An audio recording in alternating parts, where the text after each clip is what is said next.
Baik, perkenalkan, saya Rahmat Sujaki Kurniawan dengan NIM F10511911053 kelas 7A1. Di sini saya akan menjelaskan tentang sistem sirkulasi. Nah, yang pertama, apa sih itu sistem sirkulasi? Nah, sistem sirkulasi ini adalah sistem transportasi yang berfungsi untuk mengangkut berbagai zat di dalam tubuh. Sistem sirkulasi pada manusia dibagi menjadi dua, yaitu sistem peredaran darah dan sistem limfa. Nah, yang pertama ada sistem peredaran darah adalah sistem transportasi yang melibatkan tiga komponen, yaitu darah sebagai medium transportasi, lalu ada jantung sebagai pemompa, dan pembuluh darah sebagai saluran. Nah, ada juga limfa, yaitu sistem limfa adalah sistem yang mengandung aliran limfa atau getah bening di dalam tubuh. Nah, ada beberapa organ sistem peredaran darah. Yang pertama ada jantung. Jantung merupakan salah satu organ vital dalam tubuh manusia yang berfungsi untuk memompa darah ke seluruh tubuh. Jantung terletak di bagian kiri rongga dada, tepatnya di bagian belakang di sisi kiri tulang dada. Nah, berikutnya ada pembuluh darah. Pembuluh darah adalah bagian dari sistem peredaran darah yang berfungsi untuk mengedarkan darah dari jantung ke berbagai organ dan jaringan tubuh maupun sebaliknya. Ada dua jenis pembuluh darah di dalam tubuh. Yang pertama ada arteri, yang kedua vena. Nah, arteri yaitu pembuluh darah yang bertugas membawa darah kaya akan oksigen dan jantung menuju seluruh jaringan dan organ tubuh. Nah, berikutnya ada vena. Vena yaitu pembuluh darah yang berfungsi untuk membawa darah dari seluruh tubuh atau dari paru-paru untuk kembali ke jantung. Nah, berikutnya ada darah. Darah adalah komponen terpenting dalam sistem peredaran darah manusia. Nah, darah berperan sebagai pembawa nutrisi, oksigen, hormon, dan antibodi ke seluruh tubuh. Tidak hanya itu, darah juga mengangkut zat beracun dan sisa metabolisme seperti karbon dioksida untuk dikeluarkan dari tubuh.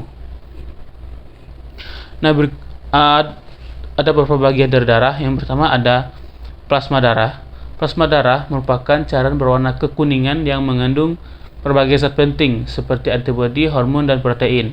Lalu ada sel darah merah atau eritrosit, bertindak sebagai pembawa oksigen dan karbon dioksida.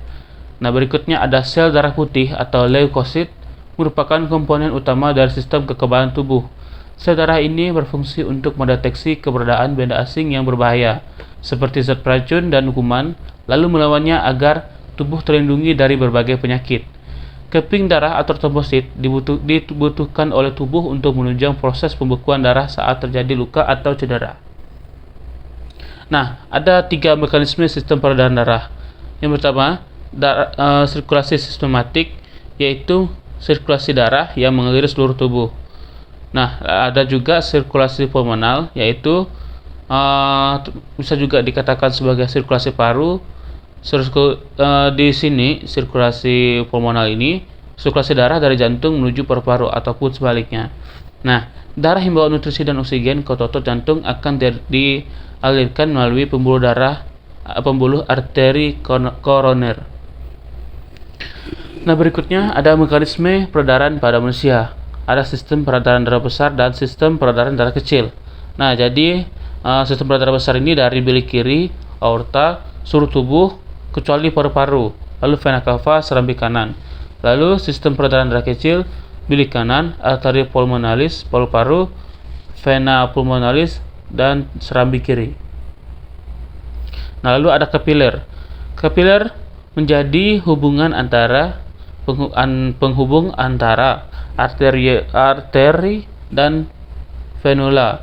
Nah, lalu ada fungsi juga berikutnya, ada mengambil zat-zat yang dibutuhkan dari kelenjar, menjadi tempat terjadinya pertukaran zat antara darah dan cairan dalam jaringan, lalu menyaring darah di dalam ginjal, dan terakhir fungsi terakhir yaitu menyerap zat-zat makanan dari usus.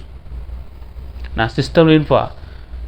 Sistem limfa memiliki fungsi yaitu mengembalikan kelebihan cairan, mengangkut lemak berupa emulsi dari usus ke sistem peredaran darah, mengangkut limfosit dari kelenjar limfa ke sirkulasi darah, menyaring dan menghancurkan mikroorganisme, dan juga sebagai penghasil antibodi. Nah, komponen penyusun limfa yaitu organ limfa terdiri dari nodus limfa, tonsil, kelenjar timus, dan limfa. Lalu ada pembuluh limfa dengan ciri-ciri berupa vena kecil, berdinding tipis, transparan, terbuka di ujung-ujungnya, dan memiliki kapiler limfa. Lalu ada cairan limfa, adalah cairan yang ada di jaringan yang mampu diserap ke dalam kapiler limfa. Ada berikut ini ada aliran limfa. Yang pertama, cairan dari jaringan kapiler limfa saluran penampung pembuluh limfa yang lebih besar, lalu bergabung membentuk trunkus atau batang saluran limfa utama. Nah, di sini kita akan masuk ke dalam konsep fisika.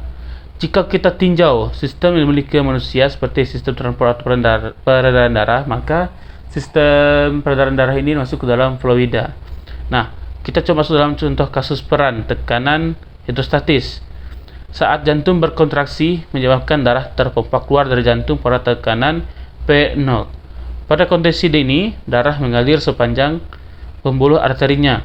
Jika dimisalkan darah mengalir dari otak saat manusia berdiri, otak berada pada ketinggian H relatif terhadap jantung. Untuk massa jenis darah kita sebut sebagai ρ dan kecepatan gravitasi di tempat itu adalah G. Maka tekanan hidrostatis darah pada saat berada di otak manusia kita dapat lihat yaitu pH sama dengan P0 tambah ρd GH. Nah, perlu diingat bahwa tekanan hidrostatis yang dimaksud adalah tekanan oleh jantung pada pembuluh arteri, bukan tekanan darah manusia. Nah, di sini kita akan masuk ke dalam aplikasi perhitungan fluida dalam sistem sirkulasi. Dalam rangka mengetahui tekanan hidrostatis darah seseorang diberikan kasus. Jika jantung seseorang berkontraksi, darah keluar dari jantung dengan tekanan 120 cm/Hg, darah mengalir melalui arteri menuju otak. Jika ketinggian otak dari jantung 40 cm, massa jenis darah 0,01 gram per mm, dan berapakah tekanan hidrostatis darah orang tersebut. Di sini gravitasi kita menggunakan 10 meter persegi. 10 meter ya. Nah, pH sama dengan P0 tambah ρd GH. 1200 tambah 0 negatif 0,001 kali 1000 kali 400. Lalu kita dapatkan 1200 kurang 400, dapat hasilkan yaitu tekanan hidrostatis darah orang tersebut sebesar 800 mmHg. Oke, sekian penjelasan saya tentang konsep fisika untuk sistem sirkulasi darah. Untuk yang lainnya saya mohon maaf. Sekian dan terima kasih.